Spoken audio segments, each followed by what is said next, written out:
Sa bawat tahanang Pilipino, may isang tunog na matagal nang naging bahagi ng tahimik na ritual ng pamilya. Ang marahang pagkaluskos ng manipis na plastik na tila awit ng umaga o hapon. Sandaling bumukas ang pakete, lumilitaw ang tatlong manipis na biskwit na may pantay-pantay na guhit at butas. Ito ang Skyflakes. Isang pangalan na halos kasing luma ng mga kwento ng ating kabataan. Nananatili itong bahagi ng karaniwang hapag, hindi bilang sentro ng pagkain kundi bilang tapat na kasama sa pang-araw-araw na buhay. Ang kakaibang karakter nito, simple ngunit malakas ang pasensya ay tila sumasalamin sa kasaysayan ng sambayanang Pilipino na laging nananatiling matatag at mapayapa sa kabila ng mga pagbabagong dumaraan sa bawat panahon. Sa pag-usisa sa pinagmulan ng Skyflakes, makikita ang isang kwento ng inobasyon at disiplina sa paggawa ng pagkain. Ito ay produkto ng Mond M.Y. San Corporation, isang kumpanyang Pilipino na nagmula sa mas simpleng industriya ng paggawa ng mga biskwit at crackers. Sa loob ng mahigit isang siglo, hinubog ng kumpanya ang kanilang pamamaraan sa paggawa ng dekalidad na crackers mula sa pag-aangkop ng mga prinsipyong pinagmulan ng kanluran. Sa Estados Unidos at Europa, ang crackers ay mahalagang bahagi ng pagkain ng mga mandaragat, sundalo at mga naglalakbay na nangangailangan ng pagkaing madaling itabi at hindi madaling masira. Ang tradisyong ito ang naging inspirasyon ng pagbuo ng isang cracker na hindi lamang pangmatagalan, kundi nagbibigay din ng pakiramdam ng gaan at katiwasayan sa bawat kagat. Pinag-aralang mabuti ng mga tagagawa ang tamang timpla ng harina, tubig at asin upang makalikha ng biskwit na may tamang lutong at gawin itong mas matagal masira. Isa sa mga technical na aspeto ng paggawa nito ay ang pagdadagdag ng docking holes, ang maliit na butas na naglalaro sa ibabaw ng crackers. Sa proseso ng pagluluto, pinipigilan ng mga butas na ito ang pagbuo ng hangin sa loob ng masa at sinisiguro ang pantay-pantay na pagkaluto. Ang eksaktong bilang na nakaukit sa bawat piraso, ang kilalang 54 na butas, ay maingat na pinag-isipan upang makamit ang teksturang naging palatandaan ng produkto. Maaari itong tignan bilang isang disenyo na naabot sa pamamagitan ng pagsubok at tradisyon hanggang maging natatangi sa Skyflakes. Ang detalye namang ito, gaano man kaliit, ay naging bahagi ng alamat at misteryo ng produkto na pinag-uusapan ng mga consumer na tila nagtataglay ng lihim na gusto nilang tuklasin. Sa mga unang taon ng Skyflakes sa merkado, hindi naging mabilis ang pagsabog ng kasikatan nito. Hindi tutulad ng matatamis na biskwit na agad kinahuhumalingan ng mga bata. Ang pag-angat ng Skyflakes ay tahimik at unti-unti, katulad ng pag-usad ng isang araw na nagsisimula sa malabong liwanag na dahan-dahang lumilinaw.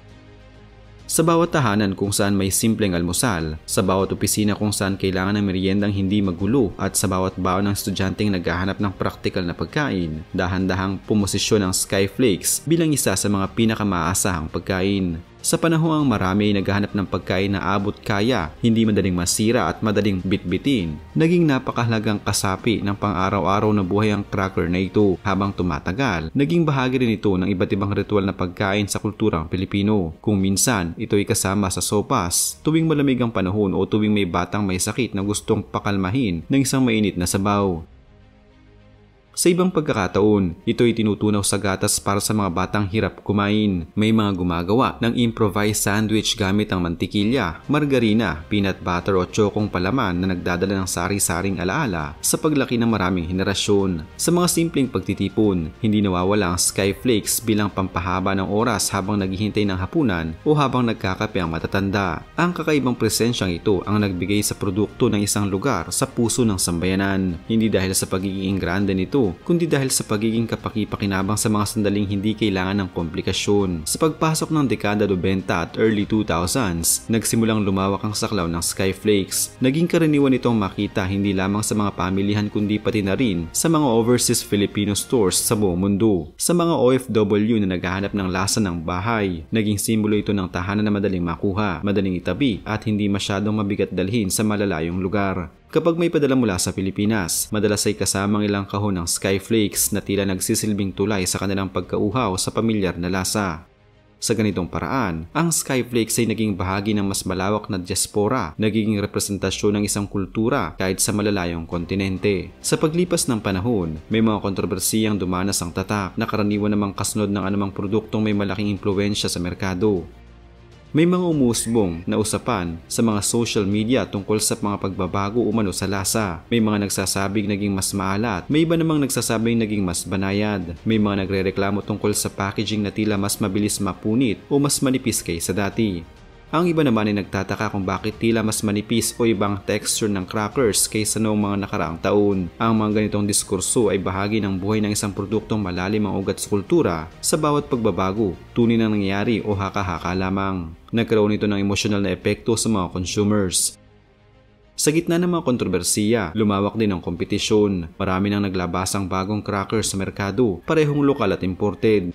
Ang iba ay gumagamit pa ng mas agresibong marketing at mas makulay na packaging. May mga brand na nag-aalok ng mas malalaking piraso, mas maraming flavor at mas kakaibang timpla. Gayunman, nananatiling nakatayo ang Skyflakes, hindi bilang pinakapopular sa lahat ng snack kundi bilang pinakakilala at pinakapinagkakatiwalaang cracker. Ang pagtanggap ng mamimili dito ay hindi lamang nakabatay sa bagong uso kundi sa patuloy na pag-alaala sa lasa at teksturang alam nila mula pagkabata. Ang pagiging simple ng Skyflakes ay tila may dalang nostalgia na hindi nagbabago kahit madalas mapalitan ng iba't ibang uso ang mga panlasa ng mga tao. Sa bawat kagat, may bahagi ng nakaraan na muling nabubuhay. Sa mga lumaki noong dekada 80 at 90, ang Skyflakes ay maaaring nagpapaalala ng baon tuwing recess o ng panahong uupo sa ilalim ng punong mangga habang kumakain. Sa mga bata ngayon, maaaring ito ang cracker na madalas nilang makita sa pantry o ang unang tinapay na ipinapare sa kanila ng magulang tuwing sila'y nagrereklamo ng gutom sa disoras.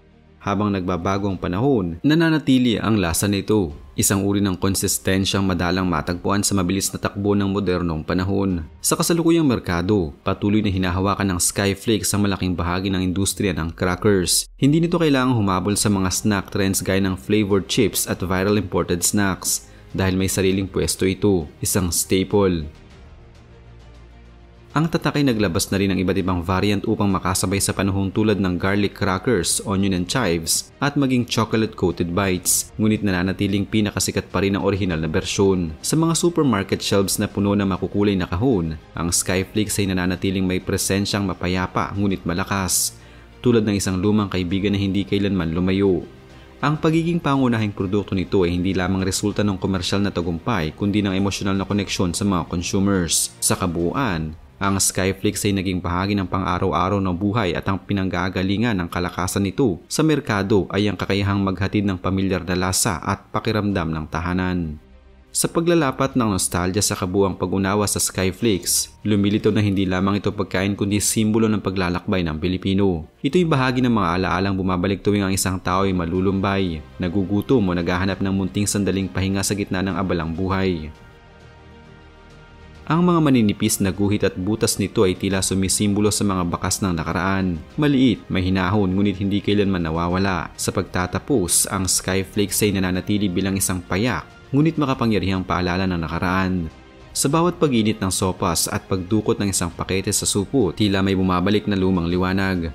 Liwanag ng mga hapon ng kabataan, ng mga sandaling hindi minamadali, ng mga hapag na puno ng katahimikan at kasiyahan. Ang kasaysayan nito, mula sa pinagmulan hanggang sa kasalukuyang lakas sa merkado, ay naglalaman ng kwento ng isang produktong hindi nanghingi ng pansin, ngunit nag-iwan ng malalim na bakas sa puso ng karamihan. At habang nagbabago ang panahon, mananatili ang Skyflakes bilang isa sa mga sandala ng mga nostalgia, isang munting paalala na may mga bagay na kahit simple, ay nagiging walang hanggang bahagi ng ating alaala.